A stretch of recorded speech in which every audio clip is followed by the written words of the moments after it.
Ating unang balita, hindi na nakapalagpa ang isang top 9 most wanted person matapos ma-corner ng PNP Highway Patrol Group Northern Cotabato dahil sa paglabag nito sa Republic Act 10883 o New Anti-Kidnapping Act of 2016. Ang matagumpay na operasyon laban sa isang most wanted criminal ay nagpapakita ng dedikasyon at epektibong trabaho ng kapulisan. Tumataas ang kumpiyansa ng publiko sa kanilang kakayahan na mapanatili ang kapayapaan at kaayusan. Yan ang balitang tinutukan ni Patrolwoman Janine Kyle Sarongon. Sa kulungan ng bagsak ng isang lalaki na kinilalang si alias Jowa, 22 taong gulang at top 9 most wanted person sa Cotabato dahil sa paglabag sa kasong Republic Act 10883 or the New Anti-Kidnapping Act of 2016. Hindi na nga nakapalagpa ang suspect matapos makorner ng HPG-PHPT Northern Cotabato sa isinagawang manhunt Charlie operation sa kahabaan ng Barangay Ladtingan, Pikit, Cotabato na pinangunahan ng kanilang team leader na si Police Major Mumads D. Aziz K. Mukaram kasama ang kapulisan ng Sarhiyong 12.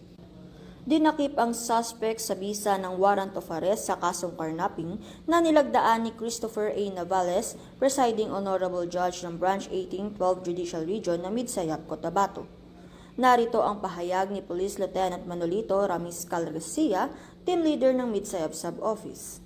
As part of our mandate, with the support and joint effort of PNP Territorial Unit in the province of North Cotabato, today, July 11, 2025, while conducting manhunt Charlie operation at the vicinity of Barangay Ladtingan, Municipality of Pikit, Cotabato, we successfully arrested the top 9 most wanted person at the regional level. The accused had a standing warrant of arrest with violation of RA 1083, New Anti-Kidnapping Law under the criminal case number 25-145. The accused was informed for his rights under Miranda Doctrine. Maraming salamat po at mabuhay tayong lahat.